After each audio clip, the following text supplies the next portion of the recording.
Hello, Wellness Warriors. Welcome back to another episode of the Wellness Inspired Podcast, a place where you can find inspiration, motivation, and empowerment in the pursuit of a wellness lifestyle.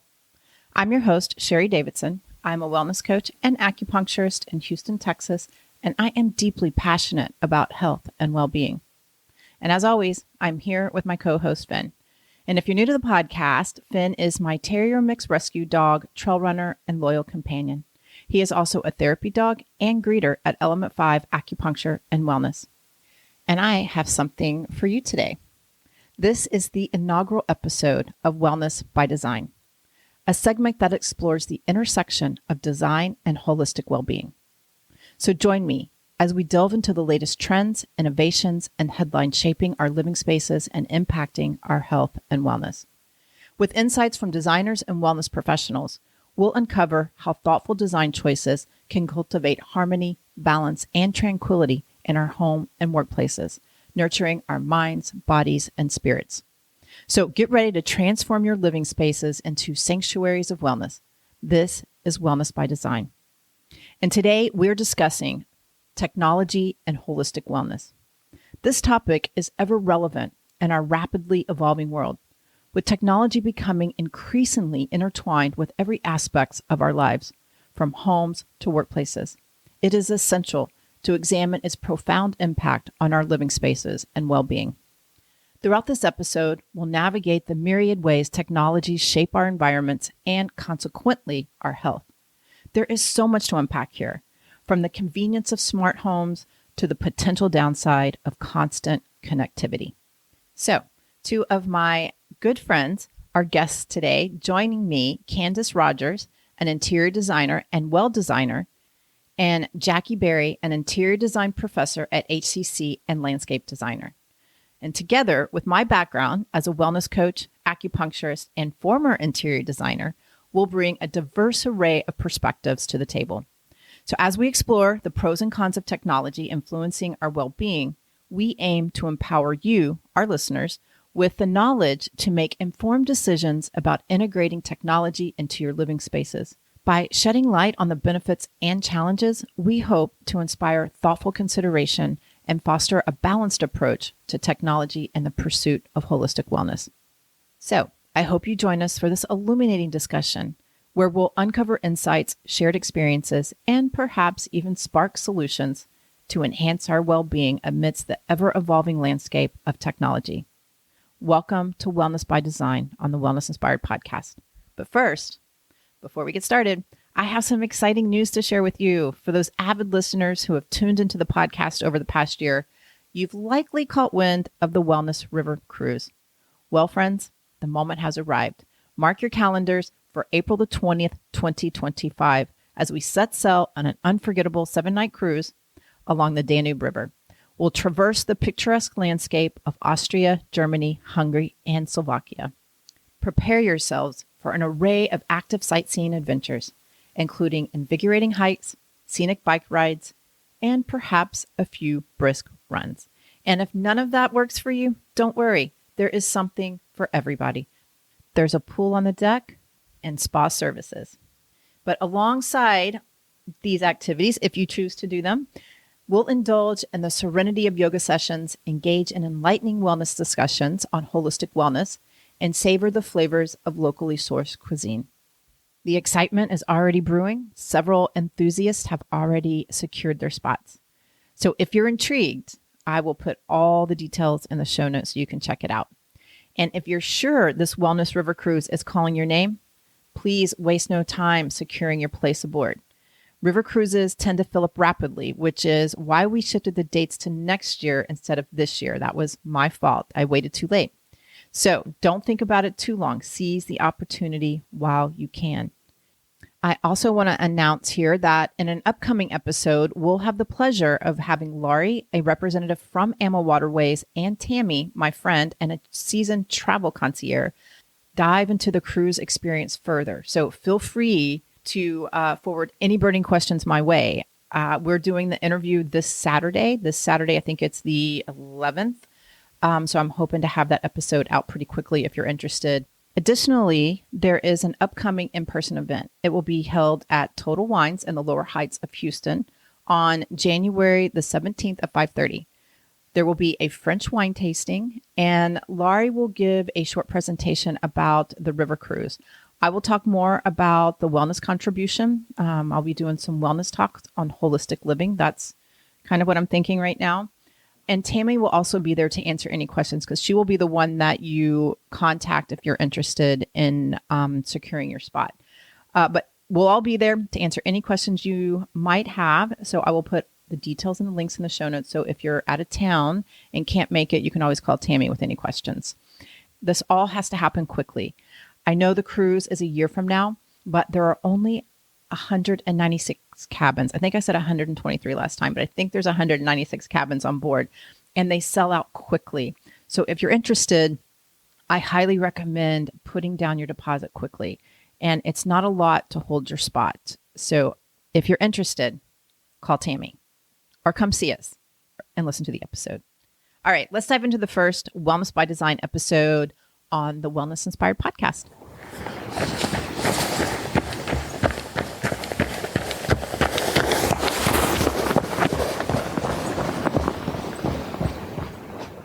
Hi, Jackie. Hi, Candice. Welcome to the podcast. Hey. Hey.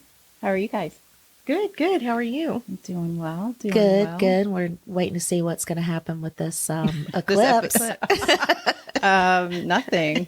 Did an eclipse happen if you can't see it? Oh, that's true. I don't know, right? That's a good question. It's like if a tree falls in the forest and you did. Does it make a sound? Does it make a sound? Yeah. I don't know. Interesting. Very interesting. I know a lot of people paid a lot. A lot of people are going to find out today. They are. And a lot of people invested a lot of time. I guess it'll get dark, but to get here. Yeah. It'll get dark, but you won't be able to see it. So 1 something today? Is that the Yeah, I think so. 1:30. 1:30? 1:30. We might still be here. Well, welcome to the very first ever segment called Wellness by Design. In this segment, we explore the intersection of design and holistic well-being. We'll dive into the latest trends, innovations, and headlines shaping our living spaces and impacting our health and wellness. And this is the very first episode of this segment. So thank you for being here. Awesome. I feel privileged. I do too. This you is guys exciting. You guys have both been on the podcast before. Yeah. So today we're going to talk about technology and holistic wellness. So this has a profound impact on our living spaces and our well-being, and it's not going anywhere. Technology is here to stay, and it's only going to keep expanding and integrating into every facet of our lives, including our homes, workspaces, living communities, and cities. But my question is, what are the pros and cons of this evolving landscape for our health and wellness? And how can we utilize it to impact our lives positively rather than negatively? And I just believe that discussing the pros and cons of technology and well-being, we will raise awareness and people can make informed choices about how to incorporate technology into their homes to promote balance and enhance overall health and well-being and mitigate the negative impacts as much as they can. So that's what we're going to talk about today. So Jackie, I met you at PDR. God, we won't even say how many years ago. Oh, so do we have to add that up again? Did we do that? Did we do that? Yeah. When you were here? Yeah. So you are an interior designer, and you've done. I know you've done corporate, residential. Did you? Yes. Residential. Corporate, residential, Landscaping, and now you're a professor at HCC. Yes. Exactly. Yeah. Yeah. So I think you'll be a great piece to all of this because you're dealing with the younger generations and seeing kind of what they're learning and how they're being impacted by everything. Right. And trying not to be like, oh, those kids. Those kids, what are they up to now? Well, I think you're going to be very valuable in this topic, in the discussion of this topic. Candice. Hey. Hi. You're an interior designer. Yes. And a well designer. Yes. And we met here. That's right. I was, do you call them clients or patients or, I was a patient of yours and then was going to go to interior design school and found out you were an interior designer. And so then we just clicked and started talking about all kinds of interior design stuff from there. So you were with me from the very beginning, from when I went back to school to study interior design. So And look at you now. yeah, I'm all grown up now. You're all grown up now. Well, do you guys want to expand on some of your history and kind of your or your Sure. what you're about? Tell people what you're about. Well, I've been teaching for probably 20 something years now, and started doing it as an adjunct, on the side while I was at PDR. Mm-hmm. And then have just over the past 10 years sort of decided that was really my calling and wanting to do that sort of more full time. But I don't think you can ever move away from design. So I was always doing design on the side. And after I left the corporate world, I started doing landscape design, which was interesting. And everyone was like, how do you do that? And I'm like, well, design is design. Mm-hmm. Mm-hmm. It's all still the same elements and principles and all that kind of stuff. And so I enjoyed doing that for a while, have my own company, and I've got one project that just doesn't seem to ever end. But other than that, I'm just teaching full time now, and really have started getting into the virtual aspects of interior design. Yeah. And so technology plays a huge role in everything that we're doing at HCC. Mm-hmm. And, that saying about teaching an old dog new tricks, well, I'm probably the oldest instructor there right now. And, if I can learn this new stuff, everybody can. So it's really fun and exciting. And, the technology is just, like you said, Sheri, it's not going anywhere. So you have to embrace it, I think. Yeah. Embrace it, and let's use it for what it's good for. Exactly. And try to, kind of prevent the more negative aspects of it, because there are pros and cons. Oh, totally. Yeah. Totally. And what about you, Candice? Tell people a bit more about you. So interior design is my second career. I was in legal litigation, big law firm I worked at for many years, but I was always doing some sort of creative thing on the side. I built my own home, hired an architect, and built my own home from scratch and did all of the interiors. And that's whenever I kind of found my love for interior design and really thought, oh, this is a different part of interior design. I always thought interior design was kind of like the fluff, the drapery and the I think that's a very fabrics common and all of that. And I really got into the construction and the build. And then I realized how your home, if you create a home that supports you, how that can make you feel in that home. And so from then on, I was like, I really want to do this as a profession. So how do I do it? I ended up moving to Houston. And at that point, I went back to school for interior design. And after that, I thought I was going to go into hospitality design. Mm-hmm. And I did an internship in hospitality. I also did an internship in luxury residential. Mm. And I fell in love with residential because I was actually getting to work with the people that were living in that home. Mm. And I felt like I could help people more. So that's how I got into residential. I've worked for several designers. And then I eventually, 2.5 years ago, went full time with my own business. And I've always practiced some sort of wellness design. I always say it's the way that you actually should be practicing interior design. It's not really, to me, it's all a part of it together.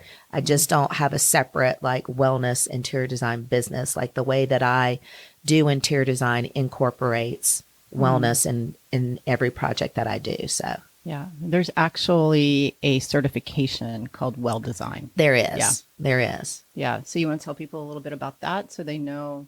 Yeah, so there is a certification. There are different certifications. There's a lead associate that you can get, and that's really more for sustainability in the building process. Designers can get that. And then there's also a well-designed certification that you can get. They have courses, and then you can take the test and become a well designer. Mm-hmm. I know that I've seen some communities recently. There's a community kind of out in Katy that is being developed, a residential community, and they're going to be well certified.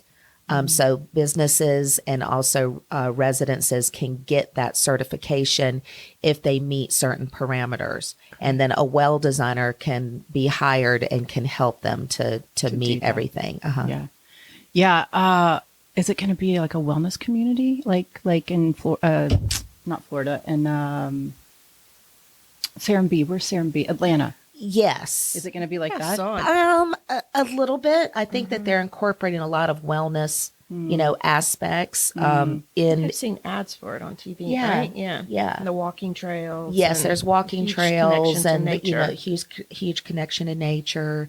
I think just, the natural light that they have, in the homes. And I think they've also got some sort of like filtration system with the water. So they're just being very cognizant, and they've gotten the well certified or certificate. I wonder if it will. No, it's not like Serenbe's a little different. Serenbe isn't like, it is full on, like even they've got, a farm out there. They've got a with farm, restaurants yes. and farm to table and community events. They're kind of going back to the old way of doing things. There's another community outside of Atlanta too, over in Peachtree City, and I can't remember the name of it, but it's also wellness. It's over there near, they have a production studio out there, and it's very close to that. And I actually went out there and looked at some houses, and it's really, really nice. Really nice. And where is that? It's outside of it. Yeah. Peachtree City,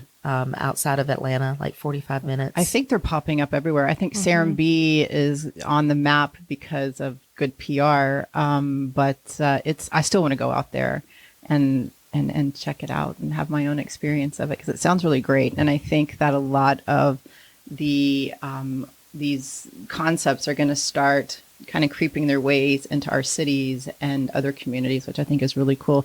Jackie, do you see this in school? I mean, or is this something that's being talked about? When we do our residential design studio, we're looking for all of these different ways of doing residential projects, right? So it's not just your typical, let's just do a single family house, but we've done co-housing projects. We've done, I think it would be great to do a wellness community. I'm just was sitting here thinking, I'm like, oh, that's what we can do next semester.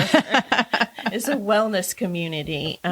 We try to push the students to just think beyond just, the thing right in front of them. And so anytime we can add in sustainability, wellness, those things. But now, again, it's mixing it with technology, because there's a huge, learning curve for all that technology that has to be. And at HCC, we only have the associate's degree, so we only have 2 years. And so we try to fit different concepts that, are not about technology, but then we use the technology to produce the designs. And like it's not the metaverse, but it's the virtual reality. Yeah, the metaverse. The metaverse. Yeah.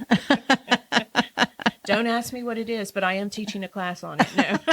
Well, that's really cool. They've got I think that technology can can help in the design part too. Yes. I mean, if you come from it from that perspective, like technology for us, and I'm sure you're starting to experience it and have, but it's just a helpful tool. Yes. Because if you start at the basic stuff like ChatGPT, right? And, my students were so shocked this semester when I said, no, let's just talk about it. You're going to use it, and let's use it the right way. Yeah. And all these things are a time saver for us. Yeah. Huge. And so how are you using ChatGPT? Well, we have to write concept statements, or the students do for their projects, right? And a lot of them struggle with, I don't know how to say it. And I'm like, well, just type it in all crazy and type it into ChatGPT, and it will help you form, something that makes sense.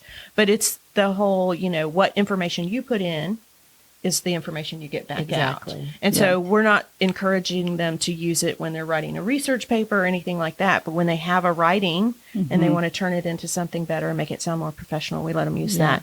But now there's all kinds of image generating AI and all that, which, we're showing the students how to use to do schematic design. So instead of having to pull a whole palette together with materials and finishes and inspirational images and furniture pictures, you just kind of type in this prompt, and it will give you an image of something. And so it's Like, huge time saver. Give me an example. So, well, like if you type in, there's a program called Midjourney. And if you type in, I'd like to design a kitchen that has lots of natural light. It has an island in the middle that seats 4 people. I'd like a pop of orange in it. And then it will create 4 images of a kitchen for you.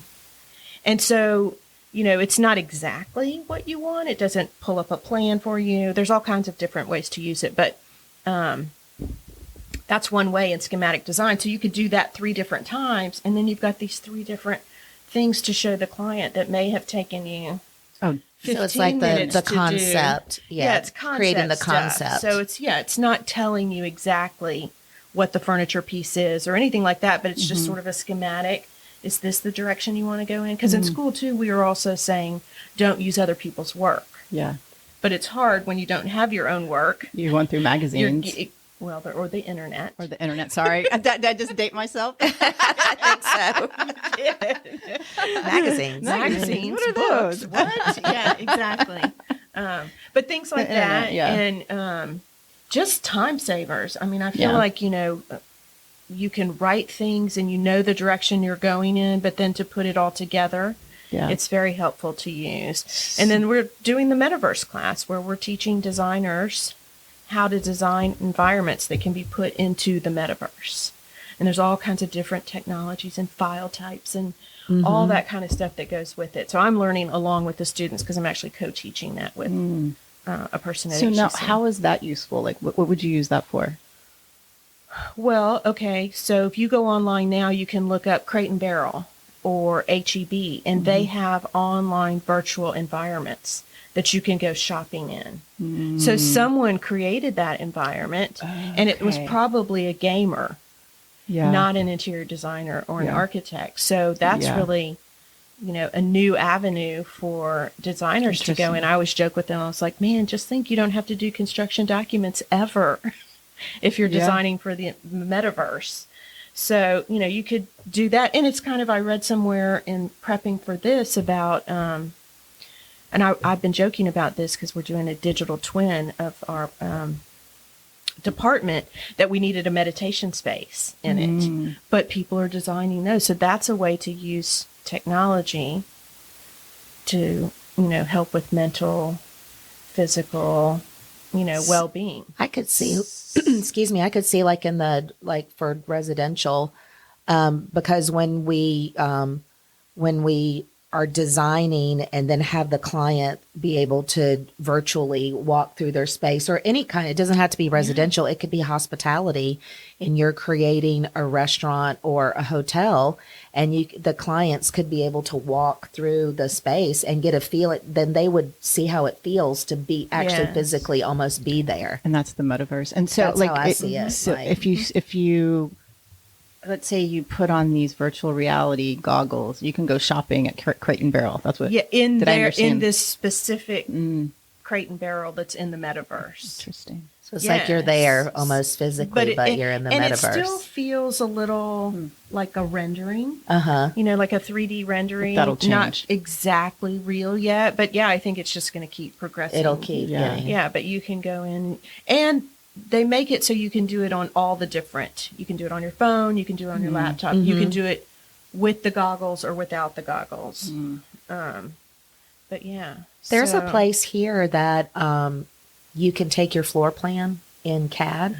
I can't remember. Do you remember the name of it? No, I can't either. I'll remember it. But anyway, you take your floor plan and they put it onto a big screen. So it's like, with the Van Gogh, the immersive Van Gogh, it's the same thing. You're immersed. So they put your floor plan on the floor, right? And the elevations on the walls. Full scale. And they'll bring in furniture pieces that they have there, and like a sofa, a bed, or whatever that they have on wheels that they bring in so that your clients can then go and actually walk their floor plan. Yes. I was going to ask you, I have a new app I'll show you. You have a new app? There's a new app that, do you do a lot of field verification and measurements of existing spaces? You can take your camera. Canvas? No. And you can scan the room and it will create a floor plan for you. Oh, wow. To actual scale with doors, windows, ceiling heights. I need that app. I'll show you. That's the It's one. the Do you game remember? changer. Remember, I did that technology. I did a. Is it pretty accurate? We had a student. It's called Polycam. Yes. Oh, Polycam. Okay. We had a student career day with ASID, and I did this technology class. I was going to ask you about all and that. Canvas, not Canva, but Canvas is a little similar. But I'm interested in this one because you can take your phone. You have to have an iPhone or iPad, and you scan the walls, and it gives you a 3D, and you can get measurements from there. And then if you want to turn it into a floor plan, you send it to them, and you pay like a certain amount. It's not a lot, but you pay them per square foot, and they'll turn it into a floor plan into CAD or SketchUp or. See, this does it for you. So you That's don't have great. to pay them. I need to. I let me need see. that. This was just of the. It's not recognizing your thing. That was just of the VR lab we were in the other day. Really? It's really cool. Polycam? Polycam. See, I know if I waited long enough that a new one would be coming out. Anyway, so but cool. so technology, I think, is just for us can help us, do things faster and I agree. get to the fun stuff quicker. And I've been using Chat GPT too. Yeah.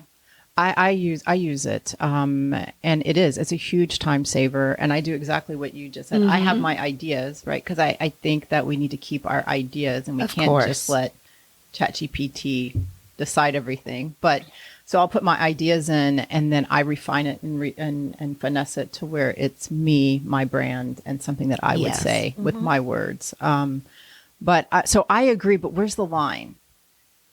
I think it's really great that you guys are embracing technology because it's not going away and students are going to use it. So where is that line to say, okay, this is okay for you to use it to generate descriptions, to generate floor plans, but not a research paper? Where is that line? I think you just have to, it's just teaching them. Teaching. It's just teaching them how to use the tool, just like we taught how to use the architectural scale. Yeah. It's just making sure that they're understanding that, yes, this is a great thing. It's not going away. Right. But how can you use it to your, benefit you and to help you evolve and discover versus trying to let it do your work for you. Yeah. Which some people are just going to do that. Oh, no matter what. you're always going to have that. Even before any of this, you have people that would copy somebody else's work. Which is interesting to me. I think, what is the line between inspiration and actually copying somebody's work? I think it's the same thing, what we're talking about, like AI. You still have to use your own creativity and your own so that it's something unique, so that, it's not just a copy version of something else. Yeah. So I think that eventually will, I think people are worried about it because they're thinking, oh, well, what are they going to need interior designers for if people can just go in and do it? But you still, as an interior designer, have to put it together. And then you actually have to go and source the items and also put those together too. So I see it as an enhancement to what we do. I don't see it as something that's going to, take away our career. But I think you always, like we said, you've got to embrace it and you've got to figure out how it can help you. And how I'll give you an example of what I see here in the clinic, and it's because in Western medicine, technology is at its high. It's at a high level, and I see doctors leaning on technology more, and not developing their own problem-solving skills and diagnosing. For example, I had a patient that was in pain for months, and I couldn't touch it. I told her, I was like, I think you need to go to a Western doctor, and I think that you need to figure out what this is, right? Because we're not changing anything. So she went to one doctor, and he said, "Oh, you have IBS." And she came back to me, and I was like, "You don't have IBS. This is not how IBS behaves." So she went to another doctor, Crohn's. I'm like, "What? You don't have Crohn's? Like this? That's not what this is." I didn't know what it was though. So she went to the But third. by process of elimination, you know what it's not. I know what it's not, right. And so she went to the third doctor, and she described him as ancient. She was like, he was ancient. He palpated her stomach. No test, no nothing. Palpated her stomach and said, we need to get you into surgery. You have a hernia. Oh my gosh. And she's like, I'll be back. Yeah. And so it's just crazy because I think that doctors are relying on technology, and if it doesn't show up on a test, they don't know what it is.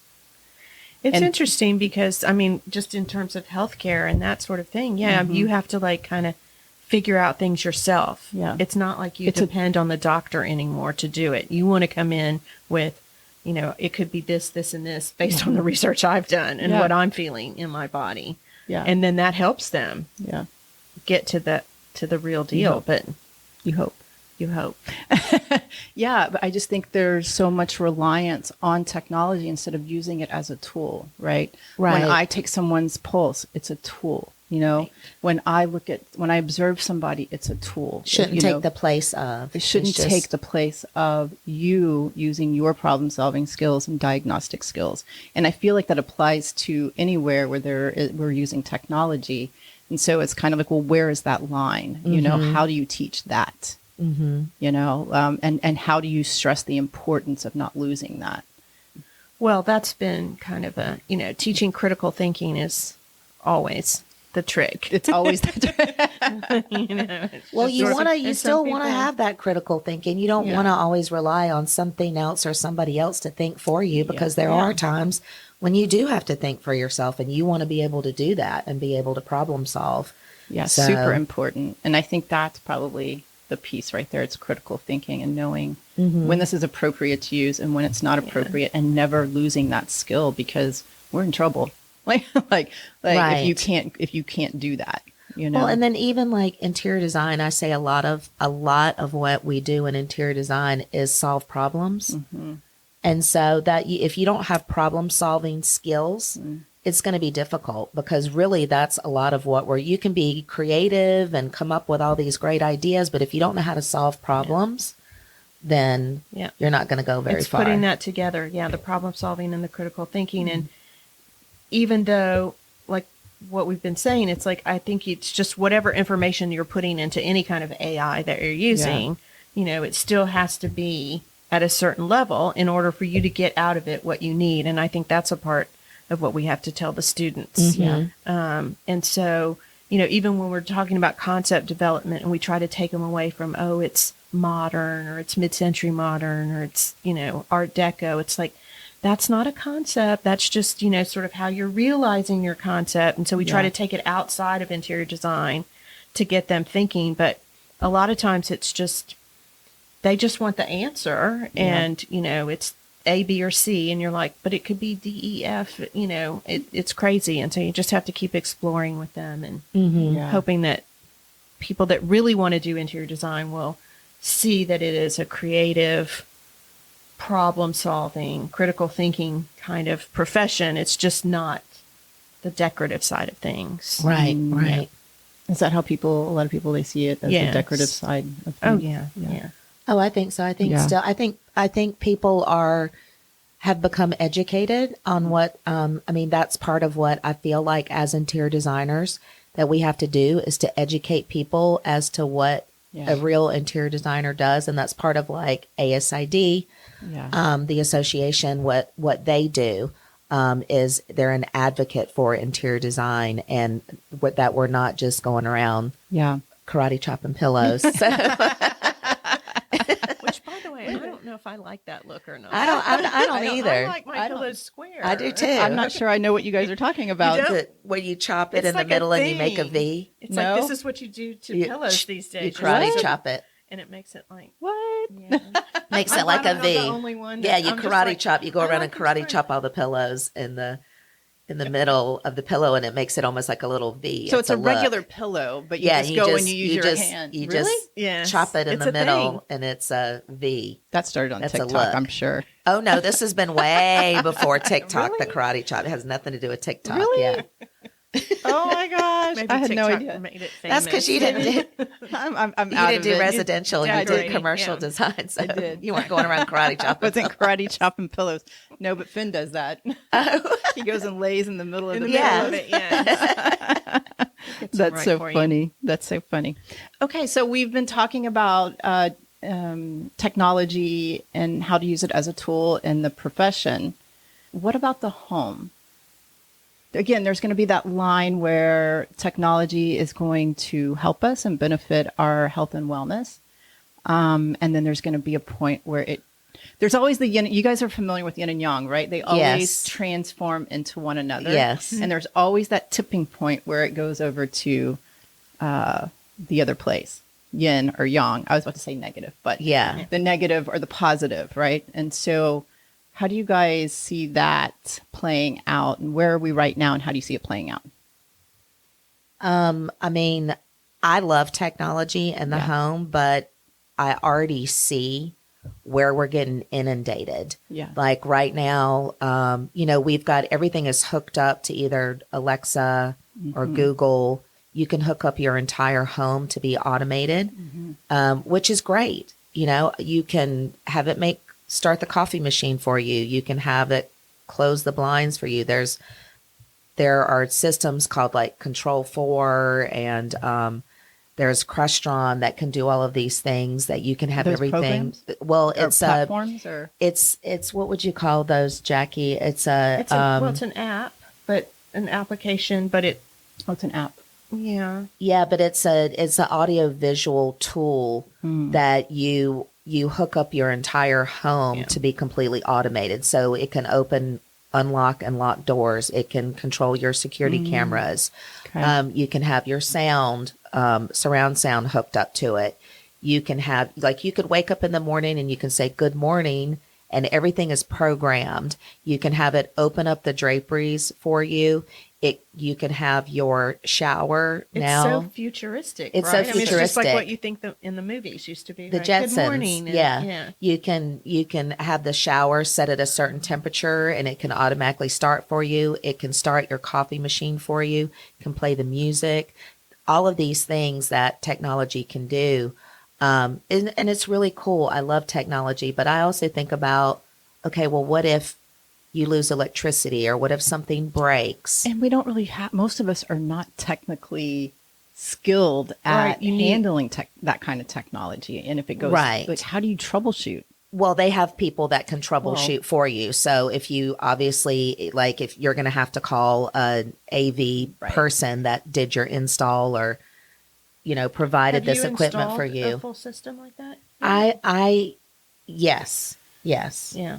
Yes. Do you mind how much? If somebody came to you as an interior designer and said, "I want my house to be totally automated," how much would that cost? Totally Well, automated? as much as the things that you've been saying. It could be anywhere from 50,000 up. Yeah. So, yeah.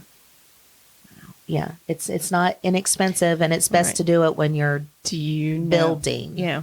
Do you know that I know a couple of security people that their internet security, like, they won't have any of that stuff in their home. Right. Well, that's what I was going to say. The Privacy and- con Privacy. is because you're losing your privacy now. Yeah. Because I think we all know that Yeah. you're talking about something, and then all of a sudden it's going to appear Yeah. on an ad in your Yeah. Instagram. And sometimes I'm like, oh, that's great, because I was just talking about I needed to find a such and such. But then And you're other like, times you're like, this oh, is wait, really that's- creepy. Like, it's listening to me. And now I'm getting Yeah. all these ads for stuff. So that's the thing where you're losing your privacy. Yeah. The So- privacy concerns. Mm-hmm.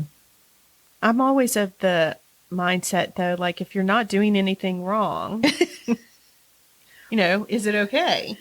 It's just sort of, I guess you just have to know when to say. I mean, we say crazy things sometimes, right? So somebody is listening to us, Yeah. and I think, again, it goes back, where's that line and where does it stop? That's think what I'm that's- saying. I could see Yeah. it getting to where if we Yeah. don't take control of it, Yeah. I could see it getting out of hand. Yeah. Um, With the wrong people. Like, yeah. Yeah. Like where does it stop? Yeah. You know, like right now it seems like, oh, okay. Is it now going to be, you're going to think about something and it's going to show up? I don't know. Well, apparently they're talking about this technology you put in your head. Put in your brain, put in your head. Yeah. Neuralink. Is that? Yeah. Yeah. Yeah. Now we could get into trouble if it's Everybody knows what you're everybody's thinking. knowing what you're thinking. I don't think I want to know what most people are thinking. No, I don't want to yes. know. There's already things right now that I don't want to know. I'm like, I'm better off not knowing that in my life. I'm better off not knowing that. Yes, yes. So privacy is one.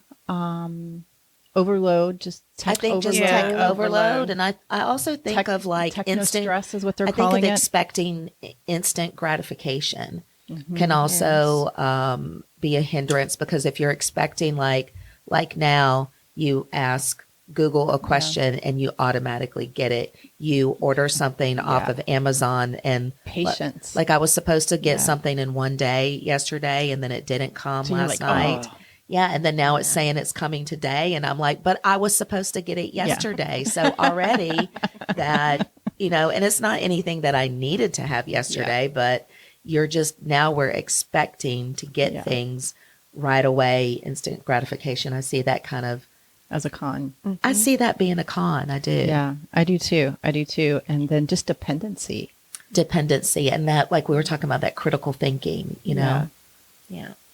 Well, and even I was talking to somebody at school the other day about, you're in your downtime when you're supposed to just like, okay, I'm going to watch an hour of TV, but you still have your phone, and then you'll catch yourself having to rewind and replay what because you missed because you were on your phone. Yeah. I mean, it's like you just can't. Of course, I have mine glued to me, but or strapped. And anytime it makes a noise, a notification. I do that now that's funny that you're saying that, because I've had to rewind. I don't know how many times. Yes. Yeah. Shows. And that's so weird. You're multitasking. Yes. We really can't multitask. No, you can't. Well, what are some of the pros? I mean, we've talked about it helping us be more efficient, using it as a tool. Well, I think one thing that it's personal for me with my mom, who's 92 or about to be 92. And it's really, she said it the other day. She's like, I don't know what I'd do without my phone, because really it is her connection to the world. Yes. And it's connection to, her sister who she texts with, every day, all day long. She plays Word with Friends. So she uses her mind. She's playing games on there. And she just really feels connected with it, especially when she's there by herself. Yeah. So I think in that case, it's a good thing for people to use the technology to help us stay connected. Although it does disconnect other people, right? Because they're so used to just being behind the screen. But I also think that's a generation thing, because I think an older generation, like your mom or us, would use it very much like that. And then you have the younger generations that spend all their time on it and they don't know anything different. Right. And they become more socially isolated because they sit at home and talk to their friends all the time when they should be out in the world engaging with it. Right. Because they can. They can. Yeah. So I think generational, there's some generational issues there. Yeah. And it's helped us in our business, right? All that stuff you just said you did that presentation on. Right. I mean, that's a real positive. Yeah. Just all the different ways. I finally have given up on my big paper calendars and everything's in my phone. Everything's in your phone? Feeling a little weird about it. Yeah. I can't make the shift. The other day I was like, okay, let's just do this. And then I'm like, can I print it out though? And I'm always like, I'm always intrigued when I see somebody with a paper calendar. I'm like, oh, wow. I have one. Yeah. I have a book and I just can't, I like to write in it and draw in it. And I have my phone. I mean, I use the calendar on my phone sometimes, but most of the time. I only use my calendar on the phone. On the phone? So. I'm making that transition. If it's not, well, it's a Google, so it's on the phone or on my computer, but everything goes in there. If it doesn't go in there, I'll forget about it. So I'm always like, send me a calendar invite, or I immediately put it in my phone. No, I like on it. there. So that helps me. I've just gotten used to it. But one of the things that I think about technology helping, especially in the home, is for health reasons. Yeah. So we've got so much technology in kitchen appliances.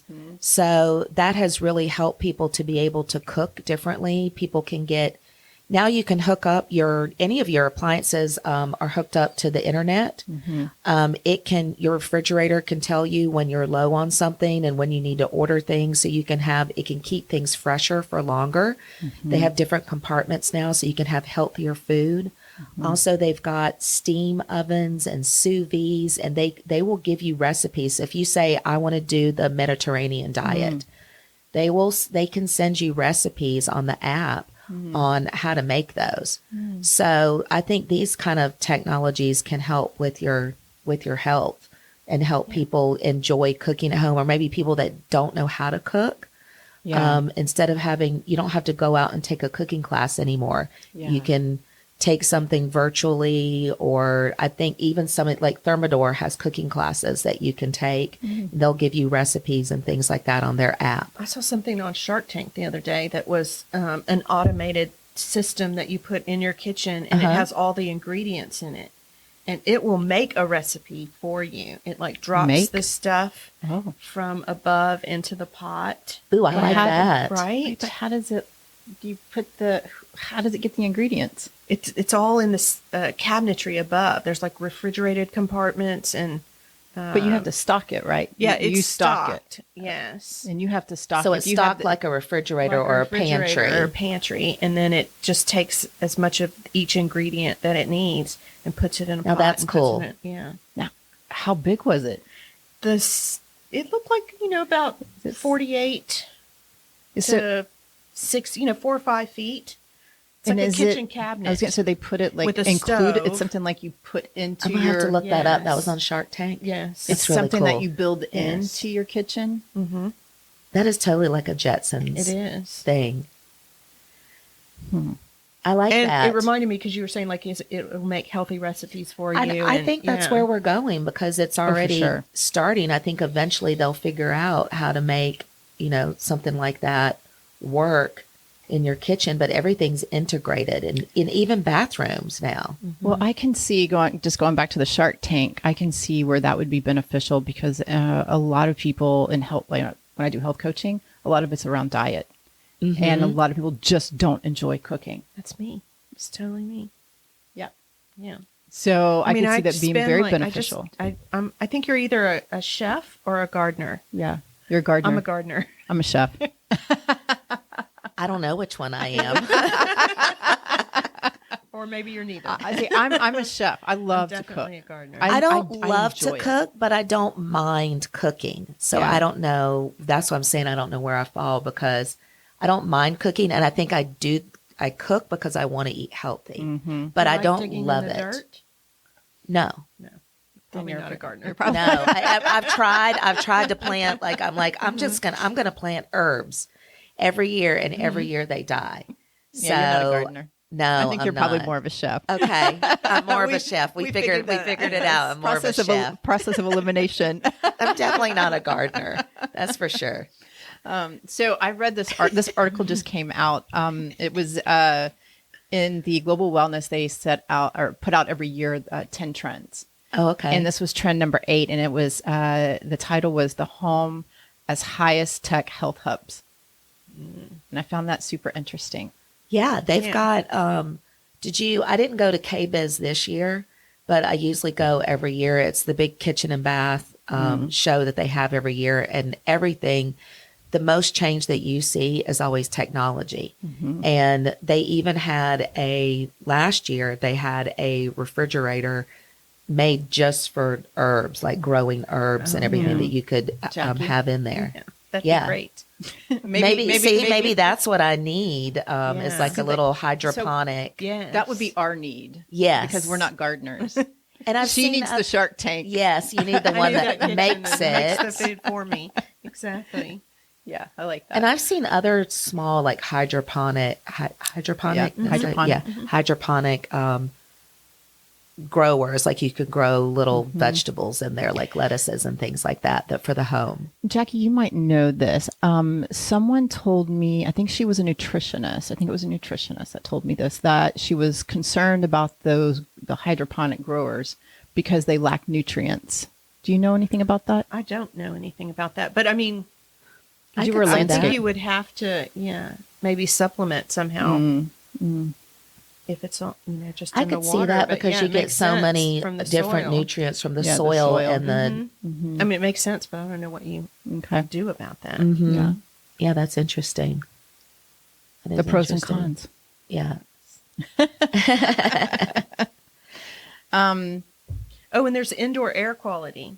Indoor air quality. Indoor air quality. The indoor air quality. I mean, there's systems now that, right? You can come in and these filtration systems. We're using the HEPA filters, and I mean that makes a huge difference. I think I've been looking into it. There's like whole house systems. There's individual room systems, right? Yes. Do you do any of that? I do. I do have people that ask for that, and there are, you would hire an HVAC company that can come out and do those. But yeah, because most people think that your indoor air quality is not as bad as the outdoor air quality, but studies have shown that indoor is really bad compared to outdoor. That's why it's really good to open up your windows and, be able to have access to that. But these systems where you can get good air quality, you can even buy the portable ones, the molecule, the molecule's the one that I recommend. I have Molecule, and I have a big one at home. Yes, and those it's are crazy great because every once in a while it just goes off, and I'm like, well, I don't smell anything. Nothing's changed in here. I haven't brought any new like carpet or furniture. Just all of a sudden it'll say bad. Right, the air's bad, and I'm like, run. Right. I'm like, what is it? Like, no one's cooking. It's like I get up in the morning to go run, and it's at 4:30 in the morning, and it's going off, and I'm like, so interesting. Yeah. And they even have systems too where the blue light that can kill bacteria, that you can get those installed. And I've even I have some portable air filters in my house, air purifiers, and they do have that the blue light on it to help with bacteria and I don't know, microorganisms in the air. But I've been seeing that when we were going through COVID, there were some businesses that whenever you walk through the door, that it put this light on you to kill the bacteria. Do you know what I'm talking about? I've seen those. They're talking about doing it in that eventually it could be in your home, so that when you come home, maybe it's like in a mud room or something like that, and you would walk through. Is that good though? Is that I don't know. Is that I don't healthy know for us? Because there's this whole dirty wellness. Right. We're getting dirty, and it gives you all that good bacteria, the good. Yes. Well, and it helps your immune. It helps your. We talked about that too, like playing in the dirt. How that dirty wellness, how that helps, and also I think having some bacteria on you. I don't know if you call it bacteria, but I think we need it to stress our immune system a little bit. It's for our immune system. Yeah, that we have to have some of those on us. You can't. It's like if you use too much hand sanitizer and too much, you're cleaning too much. Then I think I told you this before, Sheri. There was a woman at the law firm that I worked at that was kind of a germaphobe, and she was constantly cleaning her desk with alcohol and wiping it down, like everything, every single day, multiple times a day, the phone, the computer, the keyboard, and everything. I know people like that. And she created a superbug, and she got it on her face. Oh. She went to the doctor, and they said, you created a superbug because of all of this. You killed all of the smaller bugs, and you created this superbug now that you actually, so like her worst fear, but I've never forgotten that. And I'm always like, it's okay not to wipe the cart and to have some germs.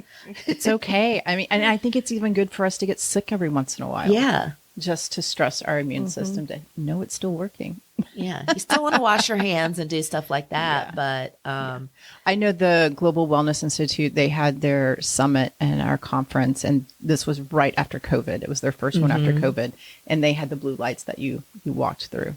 Okay. So that's what I think eventually that might be available. I don't know if I like that. I don't know either. I mean, I would imagine it would be very expensive, but the way that technology just kind of like rapidly improves and takes off, that I think one day that's probably going to be available for people. And then another one is access to good water quality. Right. You We can take that for, what else was I going to say? We take that for granted. Yes. A lot of times that, we're just drinking good water. When I started doing triathlons, I became very aware of water quality. Very aware because I was swimming. And I did a race. It was called, it was out in Kima. And we'd get on a boat and they would take us out a mile, drop us off, and we'd have to swim back to shore. And one year I did it, they wouldn't let us do the swim because we'd had a lot of rain. So there was a lot of runoff into the bay. And they wouldn't let us swim in it because they said it was too toxic. But on my run, I saw people fishing in it. Ugh. And I was like, yeah. Hopefully they were just throwing them back in. They weren't eating them. I'm like, do they know this?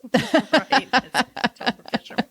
Did anybody tell the people out there fishing? Oh my gosh. But so yeah, I became very aware of water quality when I was doing that. Yeah, and you can you can get like reverse osmosis in homes. You can get all kinds of water filtration in your home to help with that. And they've even got, like obviously you had the refrigerators where you always had the filtration on the door.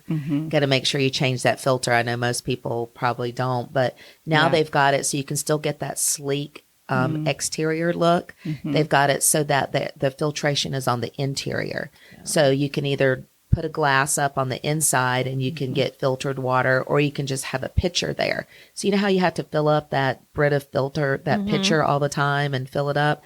Now you just put it in the refrigerator and it automatically fills it up for you, the pitcher, so that you've always got a Fresh pitcher. water. So I could see those kind of things being really helpful and help you with being healthier with your water quality.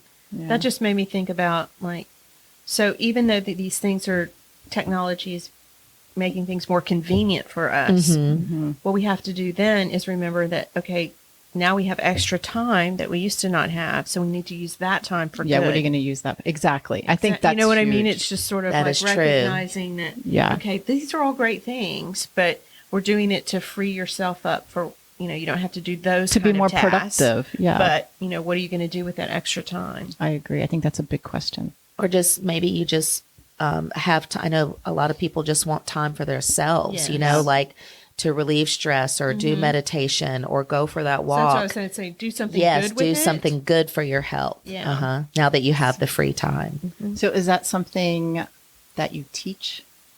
I don't know. I think you have to. Well, like how do you? I'm just going to say, me personally, Because- I noticed that recently I started developing a lot of bad habits that were not in my normal routine, and they were not healthy for me. So I've had to go back and now start to create these maybe awareness, healthier. I think awareness, and realize, okay, I'm falling asleep on the sofa. I'm not getting good quality sleep. I've got to stop this. So now I've stopped watching TV at a certain time. So then I turn it off. So then now I go upstairs and I've created like almost like a sleep routine that is becoming a habit again, because it's so easy to get out of your good habits and develop bad habits. So I think, being self-aware. I think another issue is when people have free time, they don't use it for good. And I'm just thinking about doing hard things, like in building resilience, right? Maybe I'm kind of thinking out loud here, but when you do hard things or you're busy surviving, you don't have time to think about all these other things, right? But when you do free up that time, then how do you build up that resilience? I don't know if I'm articulating myself. I know clearly. what you're saying. Like if everything's just so easy, Right. nothing is kind of pushing back on you to grow or to be resilient. So you think everything, this is another thing, you think everything's easy, but I also think because of technology that our brains are constantly working. So I think that a lot of people, their brains get tired mentally. they're exhausted. They're calling it techno stress. Yes. And so you have these, I see this younger generation where they're talking about, I forget what they call it, but they're actually just, you know, how you have those days where you just stay in bed and you don't, they call it rotting, where you stay in bed and you just don't do anything. And you're just, you know, you're in bed all day long. And I think it's because they're getting so stimulated in their brain that they have to take these days where they have to recover. That's a terrible name. It's a terrible name. I thought it was terrible too, but I've heard them say it. Like it's like a common word now that they say, "Oh yeah, I spent a day rotting," and I'm like, "What? What is but that?" is that really? Is it really because they can't do anything else, or is it just like something that somebody made up that's just like they don't want to do anything else, right? All they like, I don't know if I believe that. I guess that's because even though there's a lot of technology and it's overwhelming and they have this techno stress and it is causing a lot of brain activity. Right. People have been doing hard stuff for how many years? Like thousands and thousands of years. Maybe it's just been different. I don't know if I believe that it's an I see what you're saying. I mean, it may be for some and maybe for others, you know, maybe they do really need that just total nothing happening for a certain amount of time. But maybe it's just they think that's what they need. But if they were to go out and, like we said, do something good with their like engage in nature, or just physical activity. Oh, I saw a term. Something is it exergaming? Anyways, what is that? The virtual reality. Instead of just sitting there with the goggles on, you know, you're going and doing a class. You're doing some sort of training in the virtual world. Okay. So you're moving instead of just sitting there, because, you know, everybody has that perception that the metaverse is just going to make us all be these people that have sedentary couch potatoes. Exactly. But the reality is you can move around in it. And so I went to the space exhibit, the immersive virtual reality space exhibit that was here. I saw on social media, your photos. And it was so hilarious. It was super fascinating. I loved it. But at the very end, you were still in the room and they tell you to take your goggles off. I took my goggles off and I looked back and there were just, it was the funniest sight because these people were just walking in circles randomly with these goggles on. I'm like, that is so weird. It is. But at least they were moving. Right. Yeah. But I do think that technology teaches people to live a more sedentary lifestyle for sure. And being more conscious and aware that this is happening, I think is super important. I think I know it's happened to me. That's why, I mean, I a lot of times I'll go by things of like what I'm doing, but it's so easy for me to get caught up and start, you know, everybody jokes around that my friends and I, we don't communicate with each other anymore by sending texts or messages. We just send each other funny memes constantly all day long. So you can sit there and before you know it, like a couple hours have gone by and you just been scrolling on it's easy to get social media, looking at videos, and there's anything that you want to find out about or look at or is there. Yeah. So one more thing I want to talk about is, so I can see this being beneficial for like you and your mom because they are starting to integrate telehealth. Oh, right. Into homes now. Yeah. And they can actually monitor all your vitals. Yes. Through apps. Like, and they're even going to have, I don't know if they've already come out with them, but I know that like setting up a routine. So like in the morning, you could get up and you could get on the scale. Yeah. And that could send information to your doctor through telehealth. So like for your mom, you know, if there was something like an app that she was hooked up to and then you had access to if anything happened while you weren't home. Right. Which is kind of, I mean, that's my sister bought her the Apple Watch after she fell in 2017. And so it's kind of like that. You know, it was just that was the extra security instead of the life alert around her neck. You know, Apple Watch. I've fallen and I can't get up. Did I just date myself again? But it does pick up, you know, your vitals and all that. Yeah. And so. Well, I did read that they were coming out with technology. Well, they'll be able to detect if someone actually falls in the home. Yeah. So it'd be like a motion sensor, Yeah. like almost like when you have your security system and it's a motion sensor. It's kind of the same thing that they can set up, and then they can detect a fall. And then I guess if they detect a fall, it could automatically call 911 or call someone. Mm-hmm. So there are things like that are being developed that I think are great. Yeah. And just like you said, with the monitoring, it could eventually send all of, these things could just be sent to your doctor. And then your doctor maybe could alert you if there's, something that isn't, It's that interesting to think about the doctor side of it now, too, just based on what you said, Sheri, about how technology is affecting them. Mhm. Like, because, now it's so great that you can message your doctor on my chart. Yeah. I mean, they finally came into the, 21st century. It's just like you don't have to just call. But I just wonder, too, I've seen that commercial where they pick the doctor up on a conveyor belt and they drop her off, and it's talking about healthcare. It's like doctors are just like on these conveyor belts, and they drop in for a second and they ask a question and they move on to the next person. So will the technology make them less Needed? Yeah. Or not as, I don't know, involved. Right. Well, I will, if they're not. Well, I see I what don't you're know. talking about. You're talking about like AI.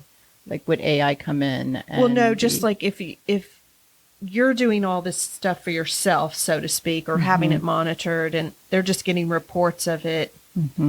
Like, are they going to use their critical thinking to put things together? Yeah, I see what you're or saying. just like, okay, she's got high blood pressure, give her some medicine. Yeah. Well, I have a story. I just treated a guy who was dealing with some just generalized depression, right? He's just not happy where his life is. He's just bummed out. And his, I guess, family and friends had said, maybe you should talk to somebody. And so he got on one of the apps to talk to somebody. It was some I don't know if it was, I guess it's considered telehealth, but some kind of app he got on. And 15 minutes, they diagnosed him with depression and gave him medication. And he's like, he didn't feel good about it. Yeah. And this was a therapist. And he just wanted to talk to someone. He just wanted to talk to somebody. And that's exactly what he got. And so he was asking me for my advice. But I thought that was really sad. I mean, like, how often is this happening? And people are... It's just like with anything now. I mean, it's like good people are going to do good things with these things, and bad people are going to do bad things with it, right? Because if you have a doctor or a therapist who doesn't really want to work, but can figure out a way to do this online stuff and make it really easy on themselves, but then you're going to have other ones that'll still say, let's take the time to really figure out what's going on and decide, what you need to do. But that's scary. And I tell my parents all the time, I'm like, you have to be your own advocate. Like you have to ask questions. And if you don't feel comfortable with somebody, then you need to move on.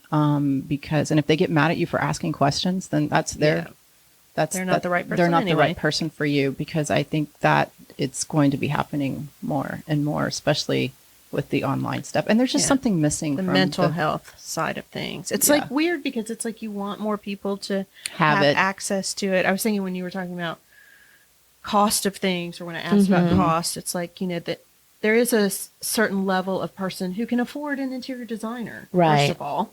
Right? It's not something that everybody can afford. And then this technology, it's going to cost more. And then, it's like, who are the people that are going to get to take advantage of these things? And then who are the people who are going to get left behind?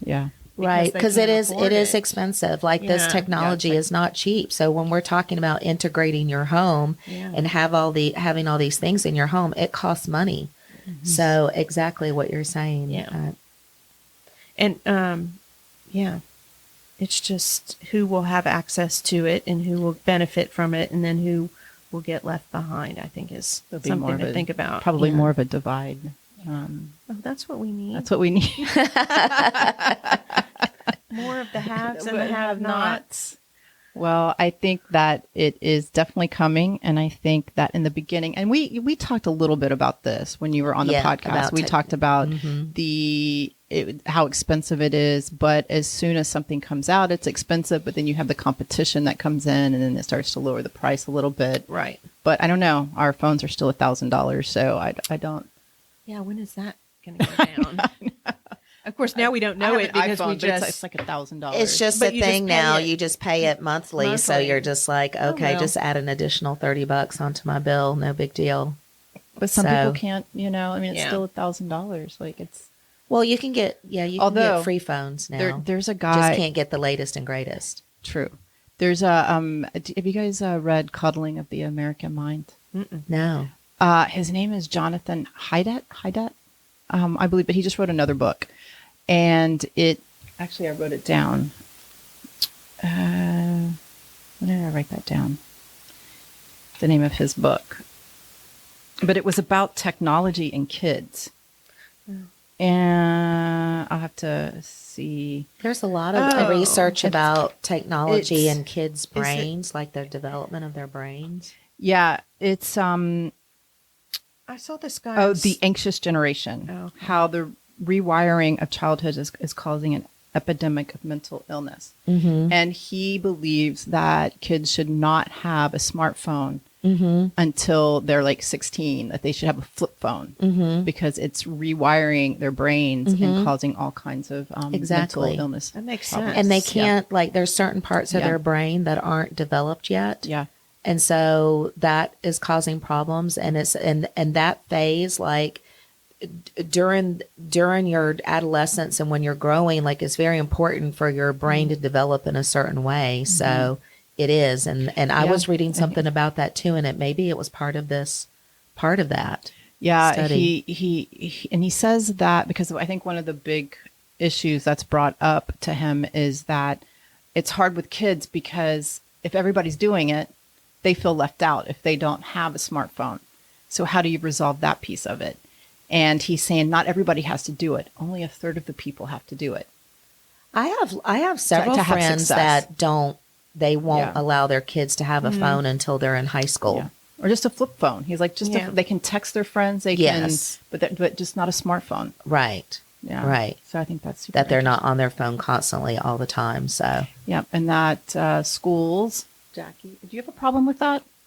Is that an issue? it's not really I mean, an but you're- issue. it's college. It's college, but you do. I mean, I'll have to say, a couple times during the semester, like, okay, let's close our laptops and put our phones down and listen to the person in front of the room talking. It's like they just need the reminder. Yeah. And then they slip back into the old habits again. And, yeah. but it's not as big of a deal as, I you guess would think. kids, but I guess, if you're 10 years but I old, heard it might be you very can different. people can have their phones in their classrooms, like in. I was surprised by that. I know. Well, me apparently too. a lot of, and this, I don't know if it was a teacher who told me this. I think it was a teacher. No, she's a mother, but she has kids in school. And she was telling me that a lot of their classes are online. And so they Okay. need their phones and computers to access the material. Oh, okay. While they're Interesting. in While school. they're yeah, I'm like, what's the teacher doing? She's like, nothing. So I was kind of blown away. See, by that's that. what I mean. It's just like, yeah, there are people that are going to like just let technology take over. Yeah. Yeah. as And then there are opposed to some people using it as an Yeah. enhancement. Yes. Yeah, I see that. Well, Interesting. I love technology. I will be the first. I do to say too. I Me think too. it's super great, and It's exciting. It's exciting. It's very exciting to see where we're going to go. But I plan on using it in positive ways to, make me a better person and healthier person, and to excel in my life. Me too. And not to take the easy way out, and because we got to do hard things. We got to keep moving and Yeah. doing things and not letting. And I like learning too. So I when this love new learning. stuff comes out and we have to, we talk about, being older and learning, Yes. but it's actually fun to learn. It is. And that keeps our brains Yeah. Yeah. moving and, going. And Well, I being think this able to is going to problem be an solve. ongoing topic. Yes. I think Because so. we didn't touch on sleep. Oh, that's Right. right. But Technology let's talk and about sleep. that's a big one. that's a big one. That is a I big never one. and this is where I do think it can be helpful, right? Because I didn't know that I was only sleeping 6 to 7 hours of sleep. 6 to 7 hours a night of good sleep. Well, some you got people, an app? I need 8. I was going to say Yeah. some people need less than other people, but I need 8. I need more. I need 8. I need 8. Yeah. I need 7 to 8. So what are your thoughts? Well, Since you just brought it up. I was just, in terms of like, blackout shades and what is it, the circadian rhythm, Yep. and Yep. just recognizing how important, I think that's the first thing is, right, how important sleep is. Like if you don't have the sleep that you need, then you're not, working to the best of your abilities. Mm-hmm. And I think it causes stress and Health problems. So, different health problems. So I think it's really important, like in interior design, you could, again, like have the blinds come up, have the blinds go down, whatever that is that The gets you temperature can cool the down. temperature. Oh yeah, that's a big one. Mm-hmm. Turning off your phone. I just go back to this resiliency. Like, if everything is so perfect, if we create these perfect places, right? This perfect place to sleep, this perfect place to function, where does that leave us? Well, I don't know if it's ever perfect. I mean, there are a lot of people that have problems. I think a lot of people have problems sleeping. There's a lot of issues Right, so your with that. environment can help Yeah, with support that, those, of course. yeah. No, I'm all for it. I just question, when we're trying to create this utopia, this right? Of Well, I get a lot of people that tell me that they want a spa bathroom Yes. and primary suite. They want to feel like they do when they go on vacation or they're in a really nice hotel or spa. That's what people want in there. That's what people are wanting. You can have steam showers and so if you have that in your house, then what do you do on vacation? what do you do on vacation? Yeah, I mean, like, or you just feel like you're on vacation all the time at your home and you're just always in a good mood. I mean, I can see like that. that too. I don't know if I have a spa at home, but I definitely like my environment. Well, you can set it up to spa like, I guess, I really, I could. They're about to redo our apartments. Oh, really? Yeah, they're redoing one right now as a model.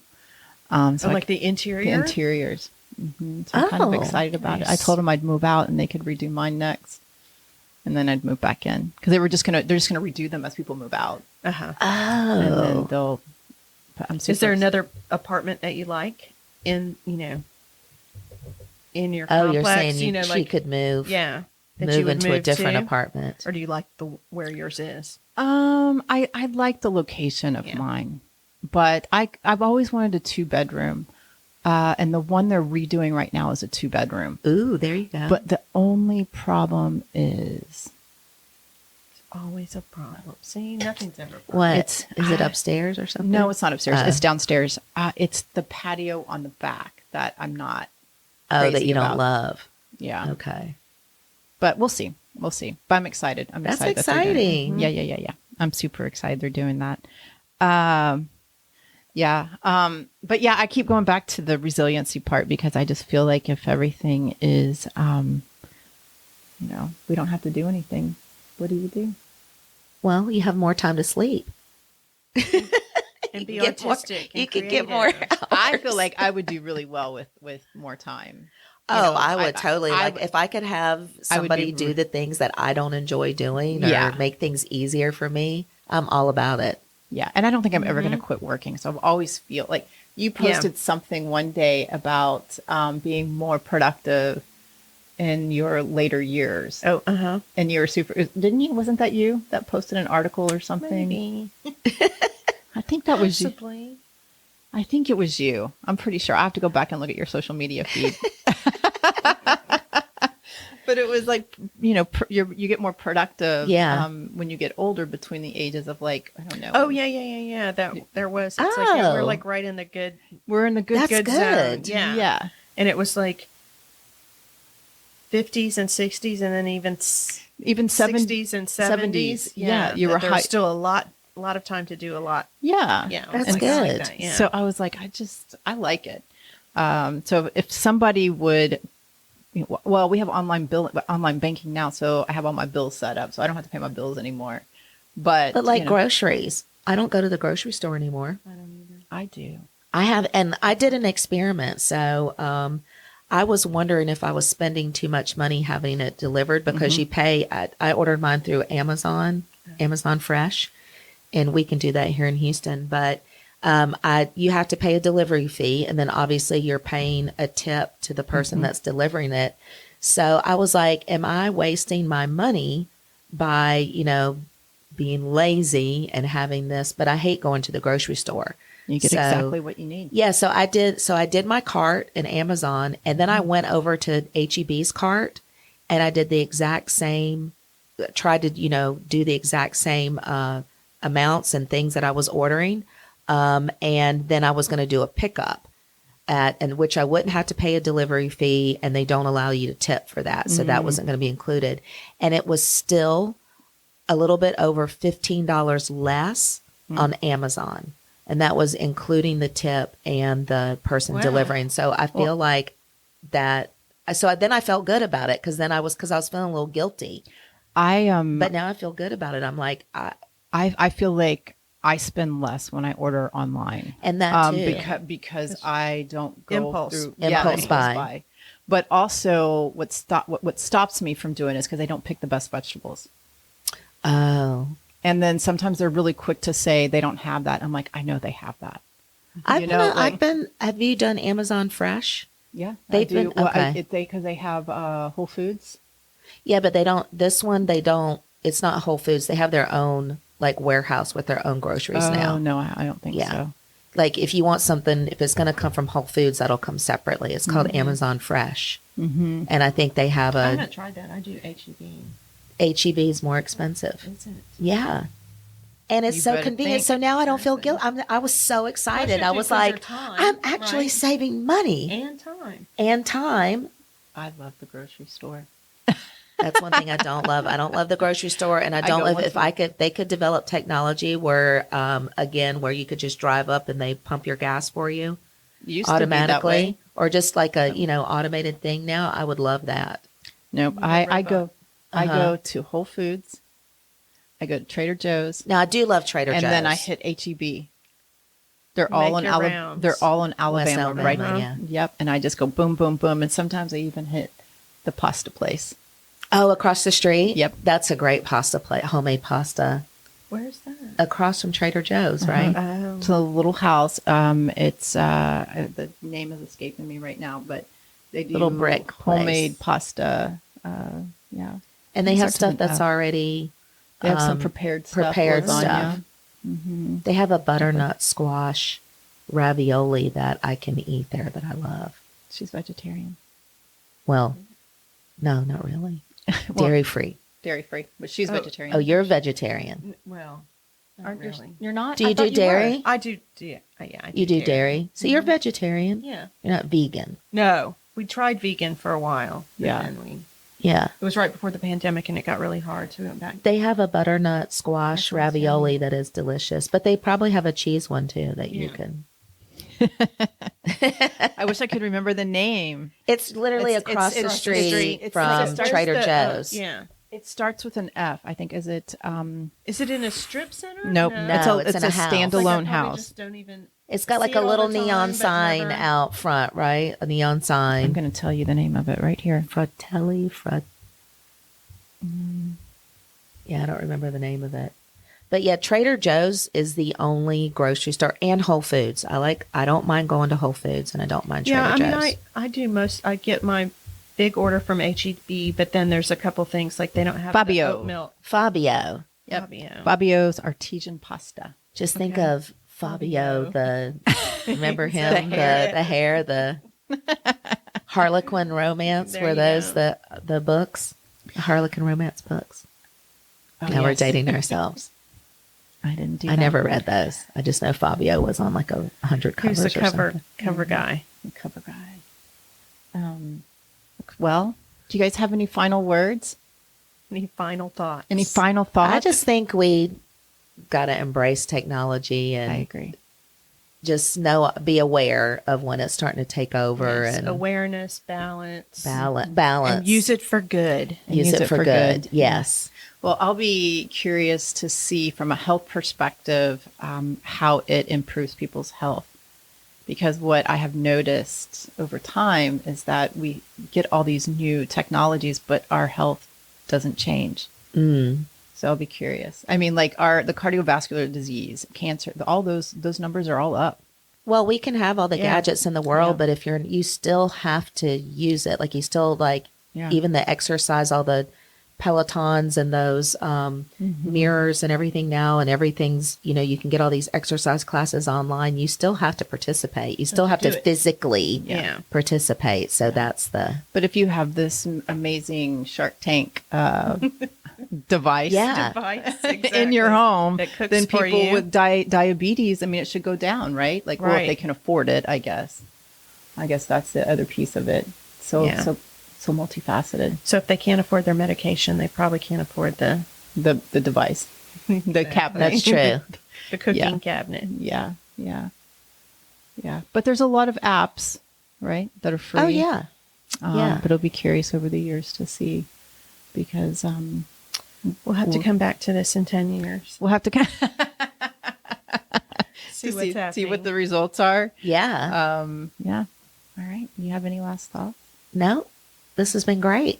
Yep. Thank you. Well, thank you guys for coming. I hope you come back. Thank you for having us. For another episode of Wellness by Design. This has been fun. Wellness by Design. What do you think?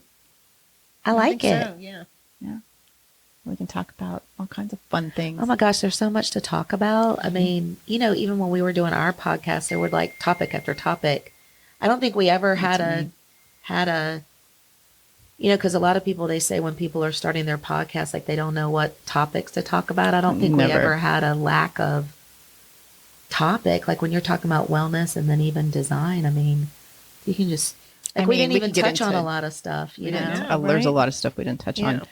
Like there's like nudge design. I would love to talk about nudge design. I don't know what that is. Nudge design? There's a book. Didn't we talk about that? No, we talked about doing it. I think we talked briefly about it in one of the podcasts. Where you design a space that influences or guides people towards better options. Like if you have a refrigerator, you put the Cokes in the very back and the water's in the front.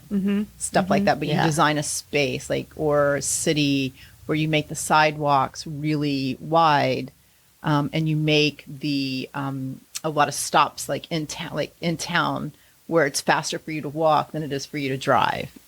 Right. So it's nudge design. There's a book. Nudge design. Having like in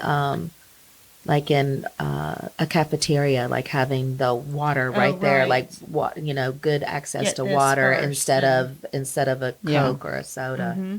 But I think it becomes really interesting. And I'm sure Sarah B would be a great place to look at for nudge design. Like I know they put the mailboxes in a high traffic area, so you're constantly running into somebody. Yeah, so you can have a socialization and connection. It's the same. I got to think of I think I had told you the name.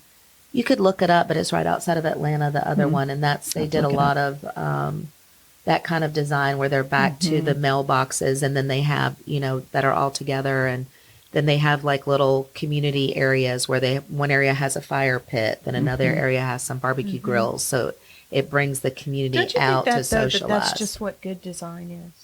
That's what I say. I agree. Because when you said that about, you don't have like a wellness thing that you do. Wellness is integrated into. Yes. I felt this for a long time. Like people will come up with these new things. Like when you were saying nudge design. I'm like, well, isn't that what we're supposed to be doing anyway? Like really not dictating, but, guiding people through our spaces and maybe with the health thing in mind. It's a different aspect of that. But yeah, it's just sort of like, these are all things that just what makes good design. Good design. Well, I guess it's the person designing it, right? Like what their values are. Because if they don't value community, right, then they're not going to put that into their design. Well, it's sort of like when people started, people wanted privacy, and they started, designing homes with these back porches and back decks and fenced in yards, and then you lost the front porch, right, which was.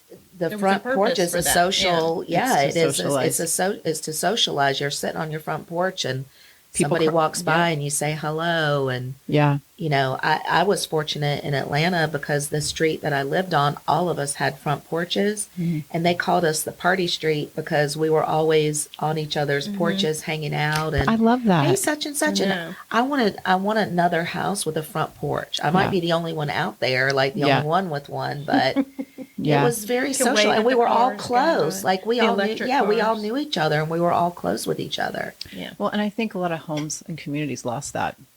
They did. I know I grew up in a townhome community, and there was the pool.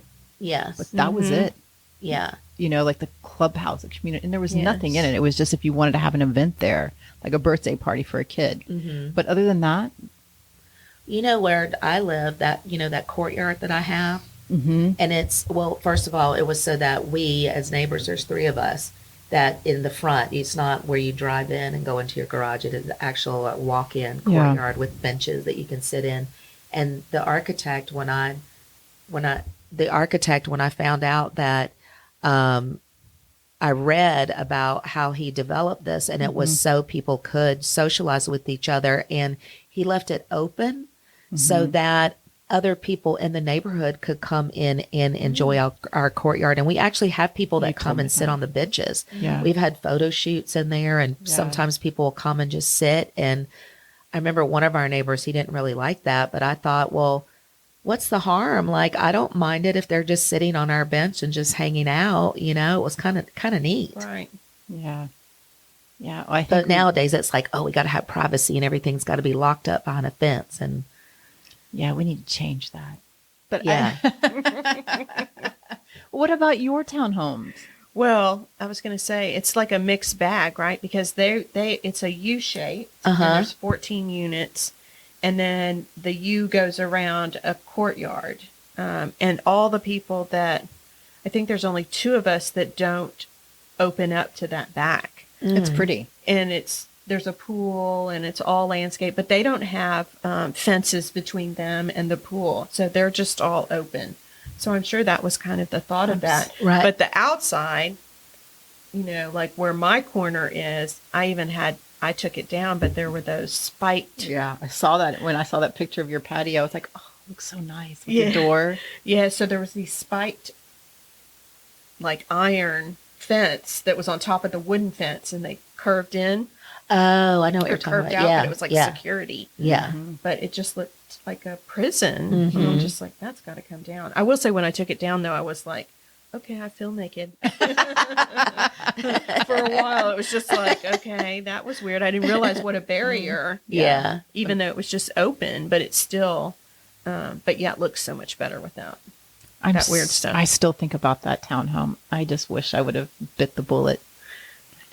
I know. Well, there might be another one. I know. You have to let me know. Yes.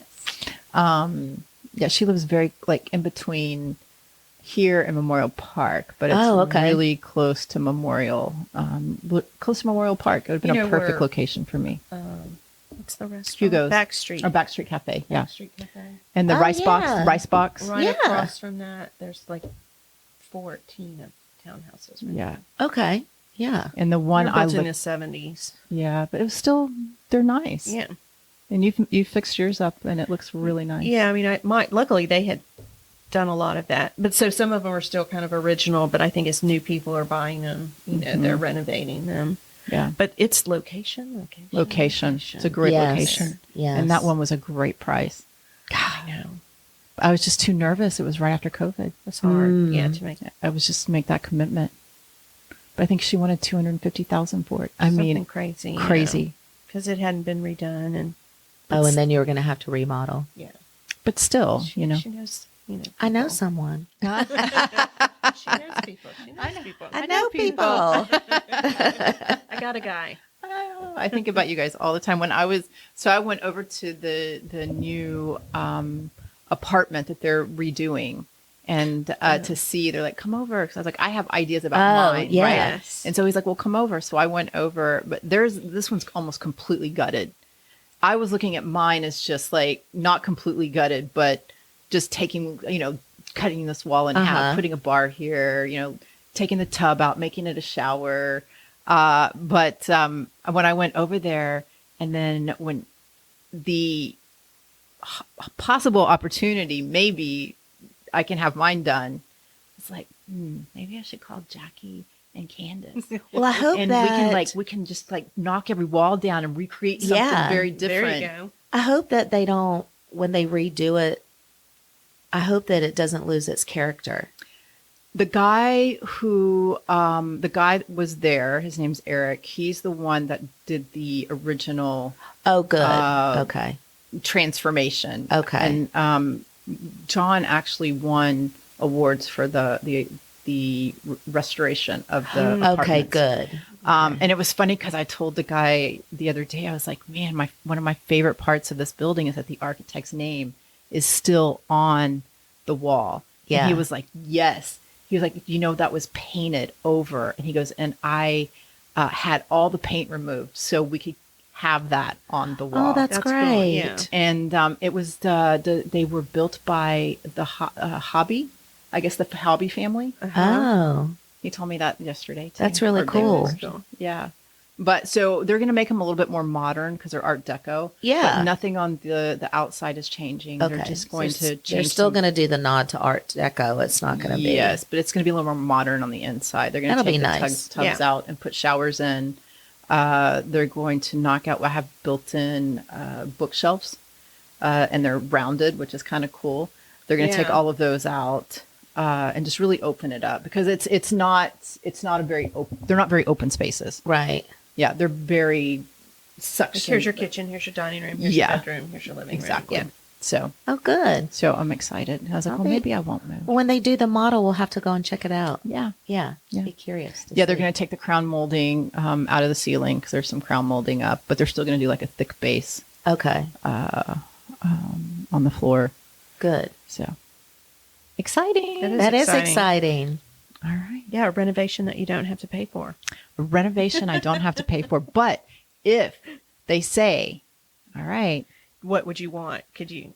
you guys are going to have to come help me. Yeah, I would love to. I'm going to get that app and I'm going to do a floor plan. I know. For real, I'll show you. Yes. Yeah. And do a floor plan.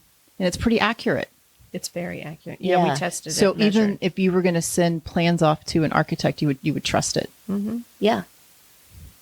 All right. You have to show me. Yeah. Okay. Well, I guess that we can wrap Just it up. can't stop This talking. has been great. we can wrap it up. We've gone an hour and 30 minutes. So Thank well, you. This thank has been you awesome. for you. coming. It's been fun. Yes. Come back to I'm another. excited to come back. Come back to another episode of Wellness by Design. Yeah, I like that. Definitely. Bye. Bye.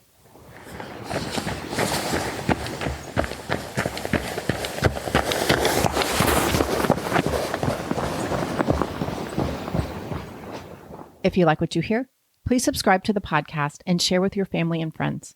You can also give me a rating and review wherever you listen to your podcast. It helps others find me as well. To get updates on new episodes and wellness inspiration in your inbox, please join the Wellness Inspired community.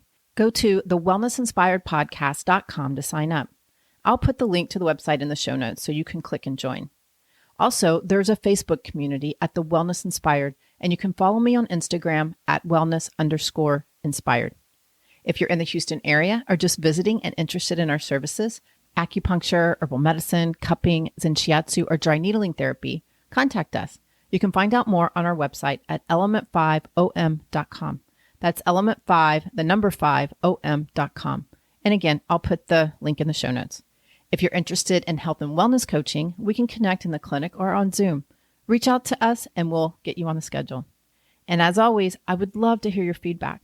I am dedicated to bringing you great content that is inspiring and informative with an artsy, fun, edgy spin.